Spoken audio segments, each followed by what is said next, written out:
Hello there. I hope that as you hear this, you're putting in the work necessary to stay healthy, happy, and prosperous. That's so important, and I know it's not always easy, especially lately, which is why I'm so grateful that you're sharing some of your time with me now. Before we get to the episode, I want to remind you that we really want to hear from you. Your feedback not only makes our podcast better, but allows us to reach more people. So take a second, hit the like button on this episode, subscribe to the podcast on whatever platform you're listening or watching. And this is the cool part. Send your comments and questions to priceofpainpodcast, all one word, @gmail.com. I'm going to share and answer them, anonymously if you prefer, on a future episode. In the meantime, if you like what you hear, please, please, please, tell your friends and family about us. Together, we can grow the Price of Pain family and get more people in on this conversation. All right, today's guest is Dr. Paul Borsa. He's a certified athletic trainer, and he's a tenured associate professor in the University of Florida College of Health and Human Performance, where he is the director of the Sports Medicine and Human Performance Lab. We also have a history. He was my advisor throughout my PhD. So for today, we have a great conversation about some of his current work in applying cannabidiol, CBD, in research and clinical settings. I hope you enjoy. Let's get to it. Welcome to The Price of Pain, brought to you by the Pain Research and Intervention Center of Excellence at the University of Florida. Let's join host Dr. Joshua Crow in conversations with scientists, healthcare providers, and industry professionals as we delve into the highly subjective experience of pain and the ongoing effort to reveal its influence on our everyday lives.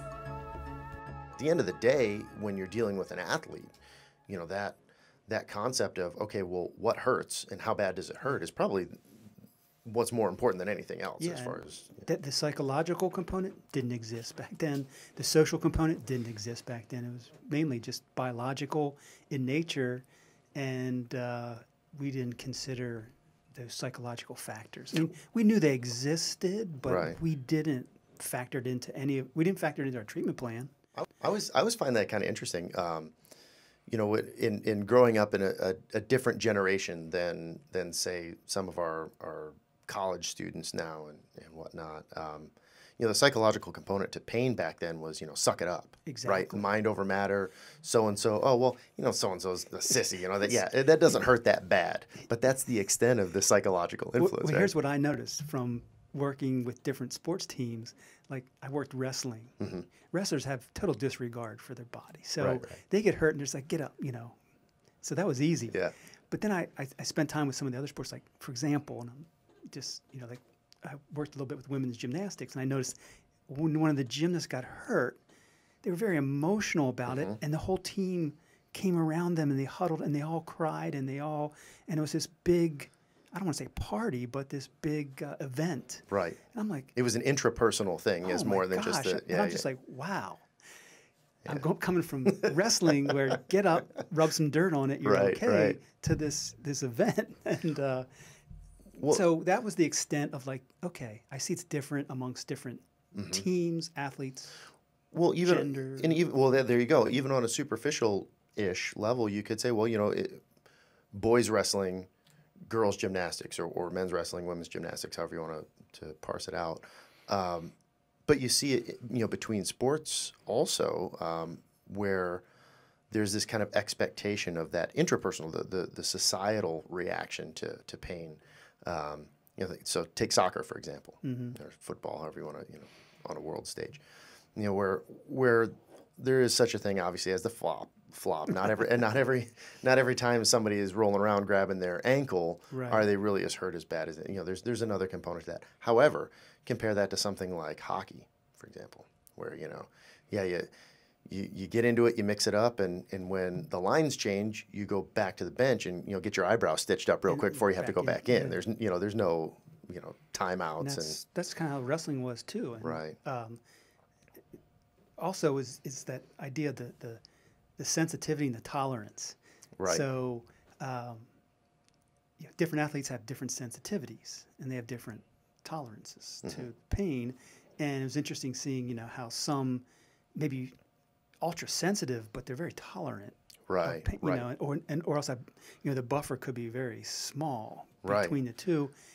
And looking at them in terms of when they were freshman, sophomore, junior, senior, like working with wrestling, injury time out on the mat during a match was 90 seconds. Okay. So if you had to take longer than 90 seconds, you defaulted. I see. Okay. So the freshmen coming in, they're rolling around the mat, screaming, yelling. And I'm like, hey, settle down. We got 90 seconds. Right. It's not like Karate Kid where, the guy turns around and bows and you get to go to the locker room and get the whole, Mr. Miyagi thing and all that. Yeah. You get it sorted out or go home. Yeah. And there were some freshmen that they would, their sensitivity would be down a little bit. And, by the time they were a junior, senior, whether it was a teammates coaching them or just getting acclimated to Division I collegiate athletics, that changed a little bit. And so, that told me it's adaptable. It's plastic. They can change. Right. Well, not only that, I can't speak with regard to the advancement of pain research from that point, because at that point I wasn't studying pain. Yeah. To the extent that I am now, but it's interesting to see now that we can actually take measurement of those kinds of things. When you talk about pain sensitivity, whether it's a pain threshold at a point where a sensation passes from yes, I'm aware of it to yeah, it's maybe uncomfortable, but no, this is pain. It goes from pressure to pain, or from heat to pain. That lower threshold of where pain starts, and then in addition to that, and I think just as importantly, like you mentioned earlier, tolerance. So there's some people that have a low threshold and then a high tolerance. Now, they may be in pain, but they can work through it. They can deal with it. In a research setting. If you're testing this, they may say, well, this starts to hurt now, but I don't need to stop. I can deal with it. Whereas some people, maybe that threshold is high, but as soon as they start to feel pain, they're done. They want to tap out. Yeah. So it's really interesting, I think, from my perspective, to see that progression of, just kind of anecdotally, like you said, it's plastic. You learn to toughen up, get thicker skin or whatever. But, fast forward to now, we've got all of these factors that influence those boundaries, that, the threshold and the tolerance boundaries that, we didn't consider then. And certainly in applied fields. Right. So I'm curious now, if we were to talk to athletic trainers and to coaches now, if some of that's taken into account more, because we do, and for example, in Price, we do a lot of research comparing the pain experience between races. Yeah. So, race disparity between, say, white males in North America and African-American males in North America. And finding, differences in whether it's socioeconomic status or race, sex. There are all these influences that, and then even more individual when you pass into things like anxiety or depression. Right. So it's a complex experience, I guess. And another thing that I noticed is, it's from a learning process as an athletic trainer early on, I didn't look at, you have to look at the caregiver as a placebo.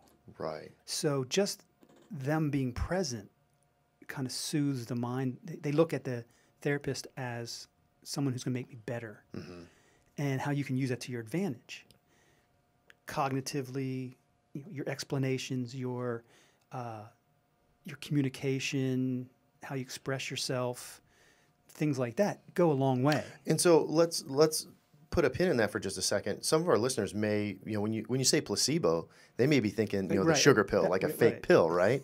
But there's more ways to elicit that placebo effect, whether it's intentional or unintentional, right? So in this case, you're talking more about just the healthcare provider, the practitioner, just being there. Or yeah. How does that? Placebo means I shall please. So, however you please. That's where it's at. So in this case, it's not the idea that you give a sugar pill and you say, oh, this is going to take your headache away or your pain away. It's more that expectancy or the conditioning. For example, if an athlete comes in every day to the athletic training room and they get treatment every day, they're going to get conditioned to the fact that when they come in, it's going to, if they are getting better, just by virtue of me stepping into this room, I'm going to feel better leaving. Right. So they get right. conditioned, and that's kind of silent. That's unconscious. Do you think that that also maybe, exists on an emotional and psychological level as well? I've noticed in my time, I spent a fair amount of time coaching volleyball, and at the high school level, you have your own athletic trainer. As a matter of fact, I've had athletic trainers at some of the programs that I've worked in that were students of yours. Yeah. So, it seems to me, and granted, I'm sure there's a wide spectrum of how they conduct themselves professionally, but it seems to me in all of my experience, athletic trainers, it's kind of like the team mom or the team dad, where it's, you got hurt, oh, this is sore or something. Sometimes you have, I'll try to get one of my athletes into the training room, and there's a bunch of people just hanging out there. Yeah. Because it's that kind of setting where you can go and like you said, when you leave, you feel better, but that might not only be a physical thing either. So I wonder if that maybe plays into it can be a social room. Right. Right. A lot of stories and information gets passed. But also in addition to conditioning, there's that expectancy thing. So if you can somehow instill in their mind to expect to get better. Right. Right. That link between the psychological processes and the physical processes, they're interlinked. They're not separate. They're not two separate highways. They run together. Right. Interact. And so the psychology can affect the physiology. So whatever that physiological process is that can induce healing, that can go a long way. So say that, the two of us are in a wrestling match, and somehow we manage to injure each other simultaneously. So we go so we go to the train, and let's say it's in practice. All right, so we're on the same team. We go see the same trainer. So and this is obviously a hypothetical situation, but if and let's say it's something, it's some kind of joint injury from both of us. We both tweak our elbow somehow. All right, who knows? But we go into the training room, and I know the trainer. I'm familiar with the trainer. Trainers helped me in the past. Athletic trainer. I know some people are sensitive to that. So if I go and see the athletic trainer, and I've been before, for whatever, same injury, different injury, but whatever it was, the athletic trainer helped. And you can just say AT. Okay, all right. We'll say AT. So the AT, again, this is how things change a little bit, because once upon a time when that was the only trainer that you dealt with, and the reason why you bring that up is to differentiate between, say, like a personal trainer, for example, in the gym, right? Once upon a time, anybody in sports says trainer, well, that's who they're talking about, is the athletic trainer. But so anyway, so you go see the AT. I've seen this AT before. Let's say it's she's helped me, I recovered from the injury, everything's fine. You've never been to the AT before. If we go in, same injury, same time, same trainer, but I know that this person has helped me in the past, so I expect that they're going to be able to get me, well again. But you don't. You're resistant to that. Maybe this is the first injury you've had. Right. You're saying that could potentially, even if we get the same treatment, affect the outcome for both of us differently. Sure. Okay. And take it a step further. You, the therapist, you get to know your athletes, so you can titrate how you interact with them. So that you can personalize it. So this person needs a little extra TLC, little emotional first aid more than the other one, right? So you can adapt how you interact per athlete based on your experiences with them. And that's what's so good about the athletic trainer working with the team. Like, I knew all the wrestlers, and I knew how they were. I knew how they reacted to injuries and beyond, and I knew how to how I approached someone that was injured, how I can direct my interactions with them. Now, can that go the other way around? For example, you're a dad.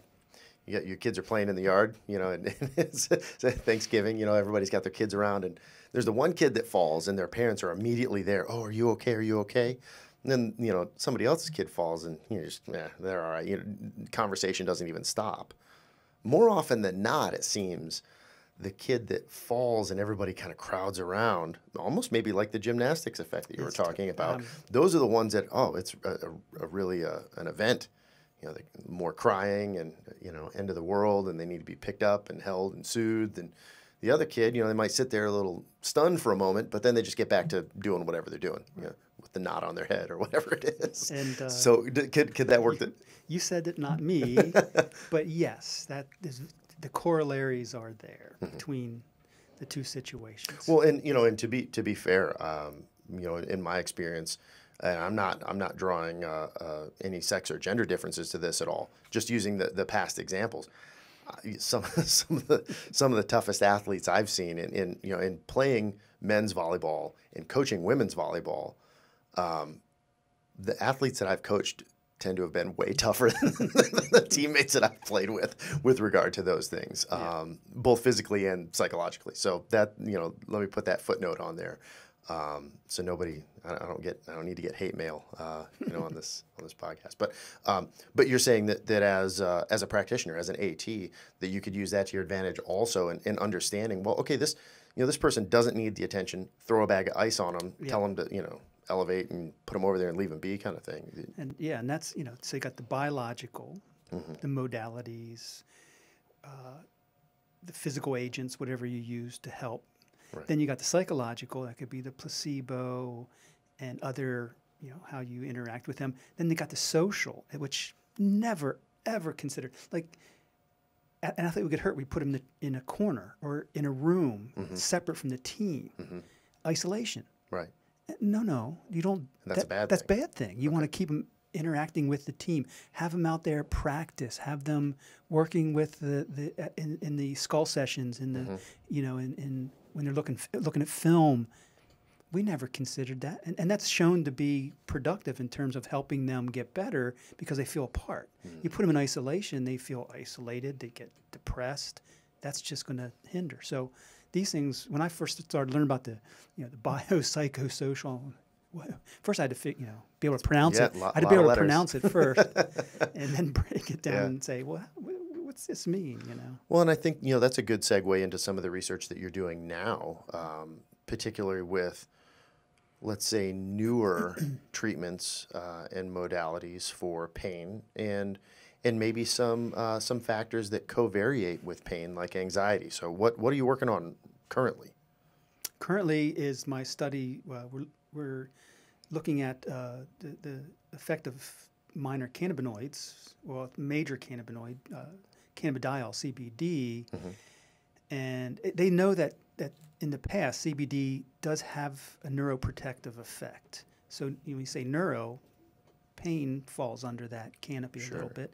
So, but you just really don't know what are the mechanisms, how, and pretty much the study that I'm going to conduct now, as soon as I get approval from the FDA to go ahead with the product, is to look at that biopsychosocial, mainly the biopsycho part, as the biological effects of CBD on pain, transmission, perception, whether it's at the brain, spinal cord, various levels in the body, but also the effects that it could have on mood and personality and those psychological factors that we talked about. So if a person perceives that injury as less of a threat to being laid up and having pain, if they can approach it with less anxiety, less fear of, hey, it's gonna hurt when I walk,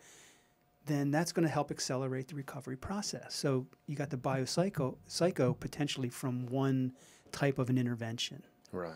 And they've known that cannabinoids have had a curative effect or some type of medicinal property, right? But it's been stigmatized for so long, so that they just kind of put it back in the back burner. So you're talking about using this as a treatment for injury. When you have people, are you going to do an observational study for this? You're going to bring people in and take a bat to their knee, or what? How's it going to? How do you do that and control it? So this goes back to being an athletic trainer and dealing with athletes, and so it's more of athletes. They're practicing every day. The bumps and bruises. They need to recover, and as part of that, it's not just pain per se, but also that recovery process, which involves, the psychological factors as well. And, you wake up and you're sore, and how can I need to work through it. So if I'm less anxious, I can probably work through it a little better.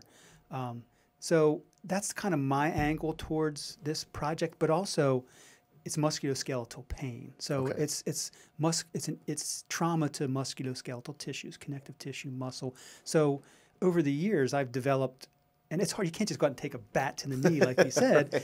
So I'm sure somebody will have a problem with that, even if the participant says it's okay. They can do it in animals, but you can't do it in humans.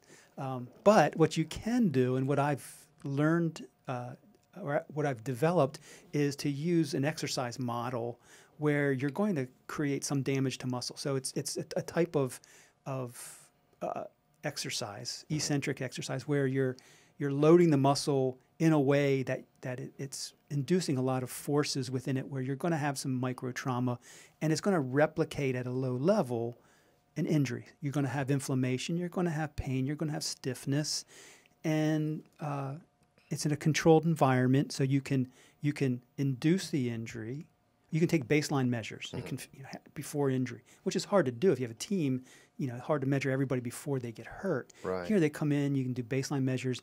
You can put them through the experimental injury model, and then you can track their recovery over 1 day, 2 day, up to a week or 2 weeks.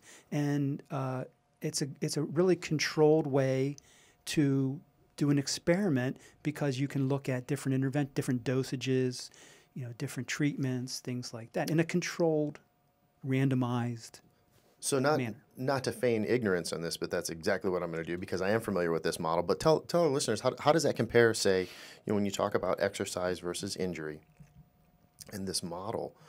How would this relate to everyday life? Say somebody going to the gym and getting a heavy workout. Is it about the same as that, or? Yeah, eventually you adapt to the heavy, but this is more like the day-to-day rigors of a Division I athlete. You see it they get interviewed on TV or radio or what have you, and a lot of high-profile athletes, they're started to take CBD because they feel that it does three main things. One, it helps them recover quicker. They've said that.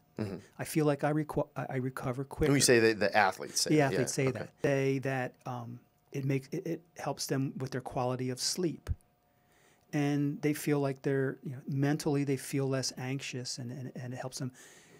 What's the word? It's a better mood. It puts them in a better mood. So those three. So, from me listening to it, saying, okay, how can I replicate that in a scientific environment to study that? And so that's kind of the model that I developed. So how long does in your model? How long does the air quotes injury last for these participants when they come in? You get your baseline testing and whatnot. Let's say that there's no, whether it's a control group or there's no treatment or whatsoever, you run them through this, you injure them. What do you expect to find after that? How far do you monitor them after something like that? Like I said, you could do 1 day, you could do a week, you could do 2 weeks. We typically do Monday through Friday type of a thing. Okay. But and just like athletes themselves, people are different in terms of how their muscle is going to respond to the exercise. So some people, they get crushed. They come in there, Others, they come in, so there's responders and there's non-responders and in between. So we try to use people that aren't typically weight training, so they haven't adapted to the stresses yet. So this novel, unaccustomed exercise is going to cause more damage to the muscle than a person that's trained. Do you think it'll also, if they haven't experienced this before, like I had, for example, I know a number of people that have had ACL tears. It's pretty common athletic injury, unfortunately, at least in volleyball. Yeah. I know a number of people with ACL tears, and some people that have had multiple ACL reconstructions. Their knees have been through quite a bit. But the first time, regardless of how many people have gone through it, maybe a teammate, you've watched a teammate go through this, a close friend, but still the first time it happens to you, I would imagine, and this was the case with my knee injury, that if it ever happened again, well, there's knowing how long it's been to recover, there's going to be some part of me that's going to go, oh, wow. But I know that I am going to recover. That's so, part of the cognitive, the learned experience right. of that. So with these, you say you kind of want to target participants or recruit participants that aren't accustomed to this soreness and the exercise and whatnot. Do you think that's going to affect their expectations? Or? There's a thing called informed consent. So in the preparation of it, we tell them you're likely going to have some muscle soreness and stiffness, and that can be a threat. And so we're looking at that as well. We're looking at the wording of our informed consent. You're going to try to scare the bejesus out of yes. them. Okay. Okay. You have big skull and crossbones on the informed consent. We're trying to figure out a way to do that. But yeah, and we're just seeing if if there is differences in terms of people's perceptions of it, and then potentially if something like CBD or something could lower their threat, or they look at it as something that's not going to be the threat's the best word. Right. And that's another kind of interesting area that. And so so far it seems like you're talking more about the CBD having an effect on mood and behavior and the psycho part of this. But is there a physical effect that you expect to find also, or with regard to the pain? When you read the literature in humans, they've done considerable research looking at the effects on anxiety, anti-anxiety effects. Which has, as you said, has an effect on recovery. But is there something else that you mean physically? Physically, yeah. Yeah, I mean, there's pathways. Not to get into detail, but there's molecular mechanisms and things that happen physiologically that this compound could facilitate or inhibit. So there is they have found anti-inflammatory effects. So in some way, which we don't know, by taking this product, it can somehow modulate the inflammatory response, whether it has an effect on blood vessels or nerves or what have you.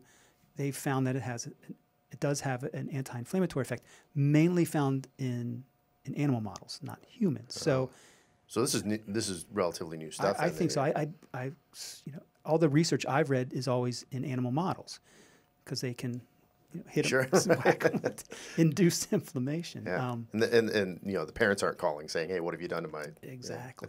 So I'm like I said, I'm interested to see. So since this is new, and the last time I checked, there's this ongoing, CBD comes from marijuana, right, or hemp or cannabis. Cannabis. Yeah, cannabis is the appropriate term. But and we can get into differences, if any, between marijuana and hemp and whatnot in just a moment. But at the end of the day, there's a legal issue. I mean, am I correct in saying that cannabis is still a Schedule I narcotic? The DEA, Drug Enforcement Agency. Okay, yeah. So Schedule I, which is the worst. Yeah.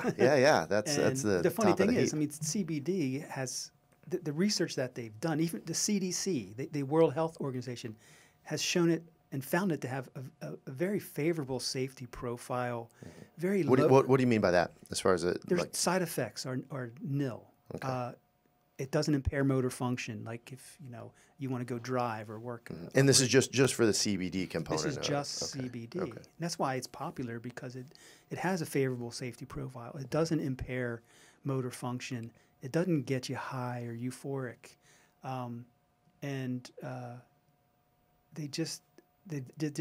the legality aspect of it has prevented this, and it's just crazy. Is that something that you think? Well, before we get into your personal experience with for lack of a better term, jumping through hoops to be able to conduct this research, but do you get the notion that studies like this may collectively help to move the goalposts a little bit and make this? I would argue that as far as being socially acceptable, it's much more socially acceptable now than it was even 10 years ago. Yeah.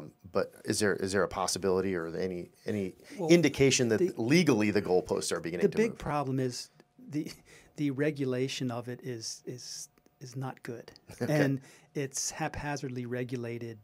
And so you don't know what you're getting. So it could be drops of CBD, or it could be camel urine. You have no idea. Okay. And if you go down to the corner store, and you buy some there, or whether you order it online, you have to be an educated consumer. So you have to do your homework. So perchance, if you go to the corner store, that might not be as good of a product as if you order it online with a company that lists all their safety practices. They have their certificates of analyses. They've analyzed the product. Here's what's in it. There's no pesticides. There's no, the microbiology is clean, things like that. Well, and there are differences state by state still, right? Because what you're talking about with the DEA, that's at the federal level. Yeah. But various states have different laws also. They do. But being at a public university, you obviously have to go by the federal laws, right? So we have medical marijuana in Florida, as does other states. Some states have they legalize recreational use, which I think is a good thing because then it gets regulated. Then you analyze it and you know what you're putting in your body. And that's the big thing with CBD is there's only one in the United States. There's only one CBD product that's marketed. Okay. And that's federally regulated, and that's Epidiolex. And that sounds like a medication. It is. Okay. It's a medicine or drug. They say it's a drug. Right. But it's gone through all the regulatory processes to where they know now that this is it. It's in this bottle. This is what's in it. It's safe if you use it within a recommended dose range or whatever. And they've done the study. They've gone through clinical trials. Phase 3, phase 1, phase 2, phase 3. I mean, you've seen all the coronavirus stuff, and and now they need to get phase 3. They've done phase 1, phase 2. Now they recently just had to pump the brakes and actually stop research And that's okay because you see that and you got to pump the brakes and find out, is this because of the product or is there some other reason? Well, and this is a little bit of a side note. Obviously, you can't go anywhere without hearing about coronavirus, and this podcast is no exception now. But I think that's a sign that the process is working. If you have some adverse event, some strange reaction in a participant that you didn't expect, may have nothing to do whatsoever with whether it's the COVID vaccine or Epidiolex or whatever, but there's a mechanism in place to halt research, figure out what's going on, and then move forward. And so just as a side note for any of the science nerds and the non-pain research people that are listening in, professionally, I think that's an indication that the process works. And this is, there's a lot of time and effort that's gone into this process of developing vaccines and developing drugs and testing their efficacy and their safety, going through the 3 phases of clinical trials. That kind of thing is a good thing. It's not an indication that we go back to the drawing board or that this doesn't work. It's part of the process that's inevitable. I don't know if there's ever been a clinical trial that hasn't had to have been halted at some point for an event, right? Yeah, and with that said, if we look at CBD a little more closely, and this is something I learned as I was going through the process, is that this drug Epidiolex, it's pure CBD, 99.9% pure. They call it an isolate. Okay. So it's pure CBD. There's nothing else in there. Whereas the product I want to use for my study is a hemp extract, which has a whole slew of minor cannabinoids, one of them being CBD, but there's other cannabinoids in different concentrations, as well as other products like terpenes is another. So what are the advantages and disadvantages of using something like that, which seems harder to control? If for whatever reason you notice a difference between the people that take it and the people that don't, well then is it harder to say, well, this was because of the CBD or was maybe because of one of these other compounds? Right, and that's what they want to look at is CBD it, or if we manipulate the concentrations of the other minor cannabinoids. And there's a whole slew, and they all start with C, and there's B, and there's D's, and there's G's, and there's N. So they all have funky names. Right. But what they know right now is the THC and the CBD. Those are the 2 major ones that they've studied and they know more about. The other ones are typically derivatives of the major cannabinoids or precursors to the major cannabinoids. And they're typically in trace amounts in the hemp extract. So if you look at the hemp extract, it's probably it can be 4 to 6% CBD, typically less than 1% or 1% of the minor cannabinoids. It has to be less than a percentage 0.8 or 0.3% THC Right. in order to be legal or acceptable to use. And at that level, sorry to interrupt, but is at that level, and you said 0.8 to 0.3 of a percent. Right. Yes. So not 3 to 8%. Less than a but percent. Yeah, less than a percent. At that concentration, would anybody expect to see any of those psychotropic effects or? So you have then this is another thing I learned is this hemp extract is full spectrum or broad spectrum. Full spectrum, they want this, they call it the entourage. They want to have all the elements of the cannabis plant, the hemp plant, all the extracts. Whereas the broad spectrum, so at a full spectrum, you can have 0.8 or less percent THC. Now, the broad spectrum means you get rid of the THC, so you have to have less than 0.3. I see. Okay. So, but still not to the level of an isolate where there's nothing else other than that. Right. And so it gives a little so when bit you say of wiggle room. 0.8, could someone potentially feel some psychoactive effects of? Potentially. Not usually, but potentially. Okay. You have someone that never tried cannabis before in their life and that was the first time, they might. Well, because this interacts with a natural receptor in the body. Obviously, that's why you see an effect. And that's why, so THC acts on a group of receptors. CBD typically reacts on another group of receptors. A different group. Okay. Different group. Okay. More obscure. They don't know. But they think so there's CB1 and cannabinoid 1 receptors and cannabinoid 2 receptors. Cannabinoid 1 are in the central nervous system. So the brain, spinal cord, and THC really likes those receptors, CB1. CB2 is more peripheral, and they involve the immune cells, white blood. That's why they think cannabidiol, CBD, is an anti-inflammatory or has anti-inflammatory properties because it has an affinity for the CB2 receptors, which is on those cells. Okay. So it can affect release of those inflammatory mediators or signaling. And do you find either of those CB1 or CB2 receptors on sensory neurons? Yeah. Okay. Any cell type. Okay. Oh, wow. And so it's not limited to a specific cell type or tissue type. No. It could be fascinating. Yeah. So I guess let me ask this. Is there a benefit then, or do you think there would be a benefit, or are you doing this in your study to look at, in comparison, a control group, somebody that's taking a placebo in more the traditional sense, as opposed to what we were discussing earlier. The sugar pill. Yeah. So they're taking something, and in this case, it's oral, drops under the tongue, right? Sublingual, yeah. Sublingual. So you put these sublingual drops in, and there's no I guess cannabis extract of any kind. Is that the best way to say it, right? In a control. And Yes. then in one group, you've got something that would be and you said the broad spectrum is, okay.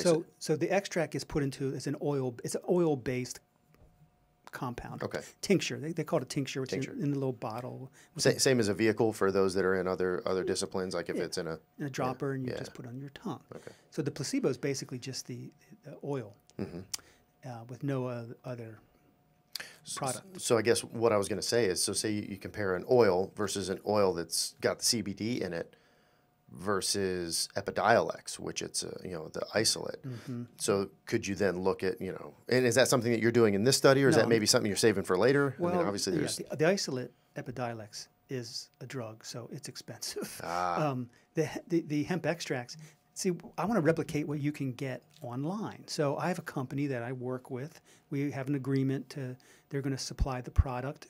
We're putting it through the FDA to try to get an IND, an investigational new drug approval, which allows us to use. So this company, they produce this product, and they have different concentrations. So there's a high dose, there's a low dose. So I'm trying to replicate that. So my low dose for the study is similar to the low dose you would buy online. The high dose is similar to the high dose you would buy online, and then the placebo, which is separate. But you need that as your control. So the subjects know that. They know they have the potential to get an active ingredient or the placebo. You have to tell them that in the consent form. Right. So then do you let them know after the study which one they had? Yeah. After you can ask them, say, do you think you got the real product? But because of the cost of something like the Epidiolex, it's kind of prohibitive. But you're saying and these are pretty. I don't want to say they're they're inexpensive. They can be pricey, but it's not like when I was going to use Epidiolex because I can, because it's legal, because it's marketed. I'm like, cool, I can use Epidiolex. I went to the pharmacy here on campus, and they gave me the price list. I'm like, I don't think so. Well, and so like you said, you're trying to do something that has a lot of validity, being applicable to something that somebody just in everyday life would go and get. So they say, oh, well, this study shows this. I'm going to try it. So if Epidiolex is expensive for you, then it's likely expensive for someone else. And would they also need a prescription for that, or is it a different kind of prescription? And that's interesting too. So Epidiolex, since it's been regulated and it's marketed, it's Schedule 5. It's not Schedule 1. It's not, the CBD is not put on the Schedule 1. Even though it's much more CBD is the same concentrated per se. Yeah. CBD is CBD. Right. However you slice it up. But there's more of it in the Epidiolex. If say you have a couple drops of whatever, it's pure. Yeah. But I mean, these other companies make isolates too. Not just Epidiolex. Other companies. I'm not studying the isolates. I'm looking at because that's more what people are going to get. So is this outside of Epidiolex, something that's been through the FDA and all that? Is this akin to like the nutritional and exercise supplement industry, where it's a proprietary blend of whatever, and they don't really have to disclose how much, or do they? Well, they should in their certificate of analyses. You see the concentrations, and they should post that on the product. Should, but like you were mentioning, going down to the corner store not where you can get does. this. Yeah, so it's not required to for. Yeah, so if you go to the website, the company they list here's the COA, certificate of analysis, and it lists, and then it shows the pesticides, the microbials, and that just goes to the safety profile and the fact that it's a true hemp extract product and doesn't contain a bunch of junk, which other stuff does. And I think for the sake of professionalism, I should point out that we're not recommending that anybody go out and get anything, but I think it's important to point out that that information is available. Right. If for people that are getting these things, I think it's important to understand that there are some sources that you can whether it's online, like you said, or you can purchase that have some kind of third-party analysis that certifies the contents, right?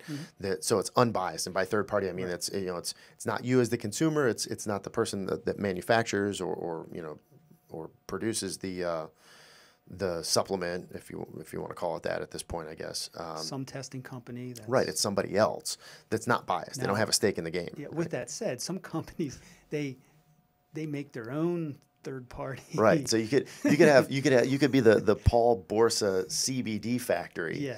And so you have to be careful with that. The third party use is really a third party, not a wink, wink, nod, nod. Paul Borsa CBD factory, and hey, I'm not Paul Borsa, really.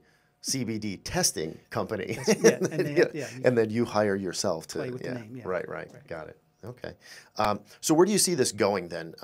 You're talking right now about something that's available to everybody, but it's really CBD based, little to no THC. I think is a good way to say this when we talked about values. But what comes next? Let me say this: the government has a patent on CBD,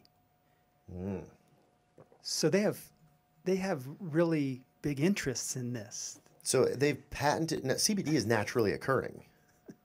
Yeah, it's part of the hemp extract. So how have they patented? Have they patented the process for extracting it, or patented the compound itself? That's the good question. It is typically they patent it for a particular mechanism of action, which is neuroprotection. Okay. So they have it. So that's why Epidiolex is good for seizure disorders, because it's neuroprotective. I can see it going into concussions. I can see them going to concussion therapies. We said because there's an inflammation component too, right? Anti-inflammatory, but this neuroprotective effect. And it's Alzheimer's, any of those neurodegenerative diseases, Parkinson's, Alzheimer's. And I think they're saving it for that. So they're very protective of this.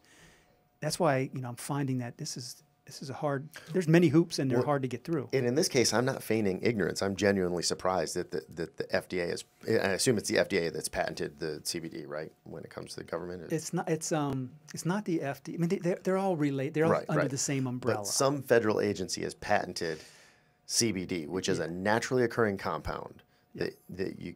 So I guess that makes me wonder: has anybody patented water yet? Because I would like to patent water for treatment of thirst. They patented different types of water. Right. So that seems. I should probably be somewhat cautious in saying so, but that's a little spurious. That's kind of interesting. So what you said before, where's it going from here? In terms of how this is going to advance the knowledge, the best practices of it? Is that what you're? Yeah. Well, so you and obviously you don't know what kind of data you're going to see from this. You have your predictions as far as what your CBD product will do at a lower dosage, at a higher dosage when compared to this control group, this placebo group. Let's go ahead and say that you find a dose-dependent response. Okay. The higher dose helps people more in reducing the anxiety and maybe reducing the pain, getting them back into action after this quote-unquote injury. The interesting thing is they found that the lower doses help better with anxiety and the higher doses are better with anti-inflammatory effects. Interesting. Interesting. And so the higher doses don't have the same effect on anxiety as the lower doses? That's what they found. They're showing kind of that biphasic curve. Interesting. So let's say you find these differences. Well, that's great. As far as you on a personal level, and I'm not even talking about globally the CBD research in pain and anxiety, just you personally. Let's say that this is a hit. Yeah. Do you want to pivot to being a CBD or a cannabis researcher from this point? Is this something that the NIH is very interested in this? They have announcements out, special interest announcements, and they want research to be done. They're part of they fall under the umbrella of the government too, and so they know it has to be regulated and things like that. But they have a very acute interest in, because it's plant based. The big thing is the opioid epidemic, and cannabinoid, opioid. I call them the oids. They're oids, right. And they're similar. I mean, it's a competition for receptor sites, basically. Cannabinoids have their receptors, but they also could interact with the opioid receptors. And they can modulate. So they know that there's an interactive effect. So do you think that it would be, and just kind of spitballing here, do you think that, so obviously we have an opioid epidemic, like you said. And see, that's the difference. Opioids cause a dependency. Right. The cannabinoids, they haven't found any dependency, physical dependency. Well, and there's a plethora of side effects associated with opioids also, with respiration and so on and so forth. Don't operate heavy equipment or drive, Well, even aside from, just for, to put it in layman's terms, mental clarity, cognitive clarity, obviously it puts you in a fog. And, exactly. But aside from that, there are other... Which cannabis could do. Sure.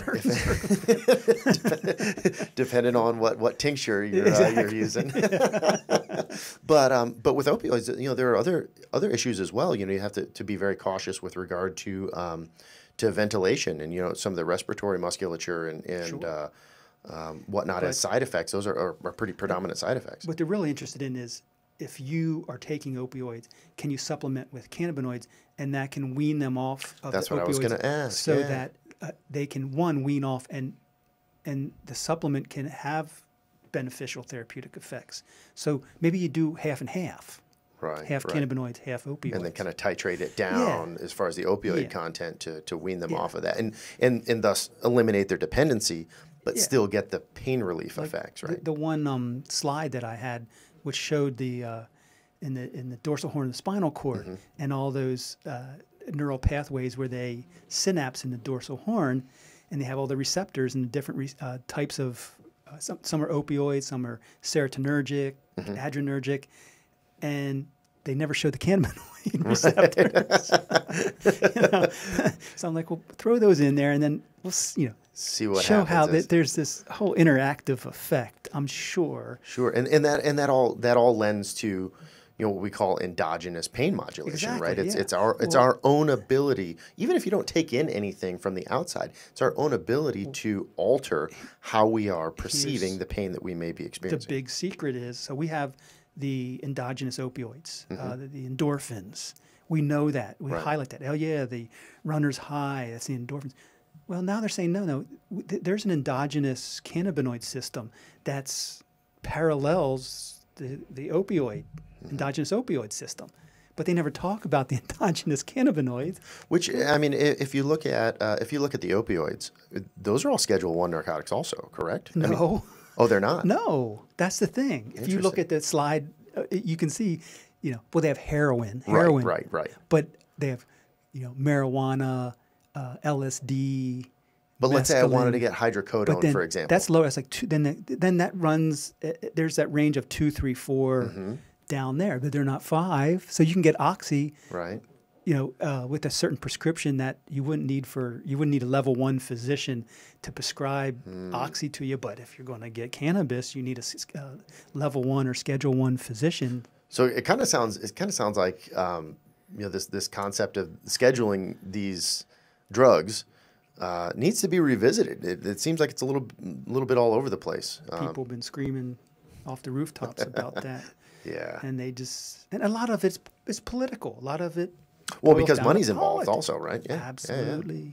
And, it goes all the way to the top. And what surprises me is, for the longest time, it seems like people have been talking. This is a little bit off the science topic, but people have been saying, well, war on drugs, back to the Reagan administration and before. But this concept of, well, what if you regulate it so you can find out what's in it? Yeah. Tax it so you can make money off it. And now states are beginning to do this to an extent, right? They are. Colorado, Oregon. And some of the people that you would not expect. Just earlier, I was listening to an interview with Mike Tyson, leading up to his big fight in November.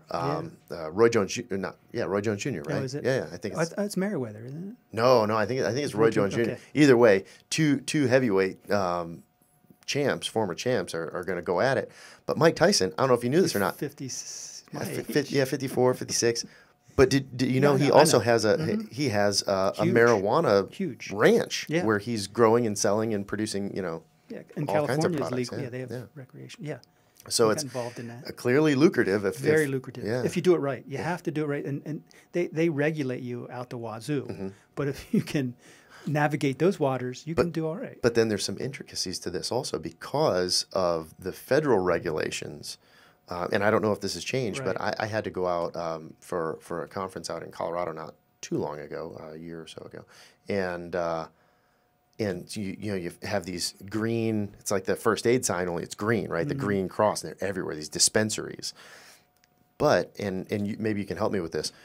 I knew at least at that point, all of those dispensaries were unable to keep their money in a bank. They have to have vaults and whatnot because they're not allowed to federally insure the money that they hold in a bank, so the banks won't take it. It's weird. I mean, at the federal level, it's illegal.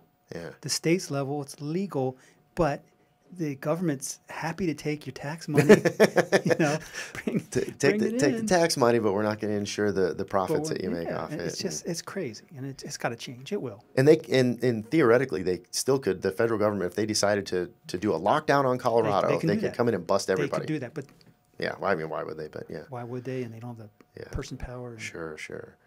And so, and just in closing, looking ahead a little bit, for you personally, is there? I guess in stages, my first question would be, is there any other pain treatment now, whether it's a supplement or a drug or a method of pain treatment in the athletic realm that you think would maybe have a combined effect? There's a lot in pain research, we're looking into a lot of combined therapies. Is there something that may go along with CBD that could either improve the effect of the CBD or maybe even have beyond a cumulative effect, a synergistic effect where 1 + 1 = 3?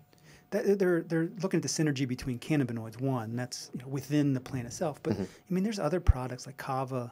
It's from a root of a plant. Okay.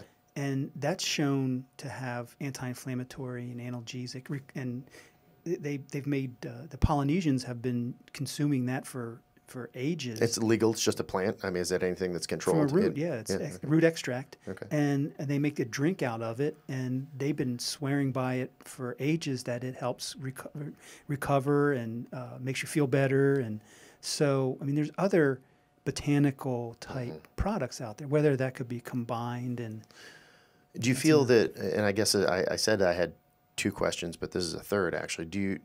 What does the research say as far as prophylactically using CBD? Now you were talking about with anxiety and whatnot, but that's, I mean with regard to, injury or injury recovery, or even just exercise recovery. If it's neuroprotective, maybe it could be myoprotective. Maybe it could protect muscle from damage. That's another thing I'm interested in looking at. But got to go step by step. Right. But maybe that could be something that could be prophylactic in terms of reducing the magnitude of an injury or the extent of an injury, and that goes back to recovery and helping with recovery. So and then of course the gorilla in the room, in the last few minutes that we have, at what point do you bring THC into the equation to Hopefully, see? as soon as as possible, ASAP. Are you speaking personally or professionally? Both.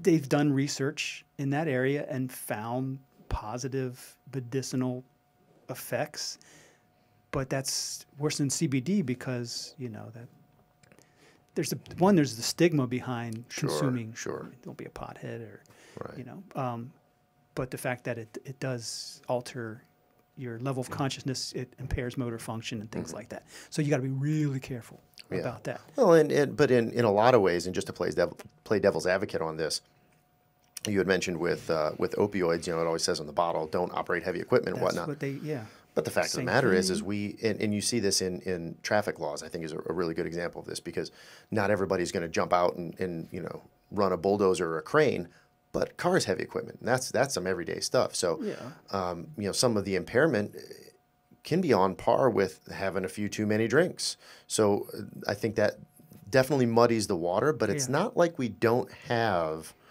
societally, an example of how to deal with a substance that is legal beyond a certain age, without prescription. I'm speaking of alcohol here, and this is I'm not the first to make this comparison or argument, but we have a infrastructure in place to address that with regard to safety and what you can and cannot do, and then consequences if you violate those rules. So it seems like the stigma, once you get past the stigma of THC or some kind of full spectrum cannabis use of any kind, that at least there's a framework in place that you can say, okay, well, this is how we regulate it. This is who's allowed to use it. This is who's not. And this is, you can test it in the blood the same way you can test, like a blood alcohol using a breathalyzer. I don't think you use a breathalyzer for cannabis, but so there's stuff in place. So is it really just the stigma you think that needs to get past? The medical marijuana is they put it in they can balance the concentrations of the different levels of cannabinoids, and so that when they're using, they're not getting baked and they're laying on the couch, that they can do their job. Right. So that they just need to do that. And that's so the next thing is to look at the entourage effect of the blend of different THC. 4 parts THC, 4 parts CBD, and maybe 2 parts CBG or something else. And that's where I see. And then send the participants home with a bag of Doritos so they can hit the couch. See, now you're getting back to the stigma. Yeah. Guilty as charged. Well, hey, this is a great conversation, and I'm sure that it was just as informative for everybody listening as it was for me. I think what we have to do is, once you've gone a little ways further in this research, we've got to have you back on and see what you find out. Eager to hear that. Well, thank you again, and my pleasure. And until next time. All right. Party on. Thank you for joining this episode of The Price of Pain. Opinions expressed on this podcast are solely those of the host and guests, and not representative of the University of Florida or parent institutions of our guests, unless specifically stated. You can find more information about Price on the World Wide Web at price.ctsi.ufl.edu. And keep up with our researchers on social media by searching Facebook for UF Price, by following @UF_pain on Twitter, and Price of Pain Podcast, all one word, on Instagram.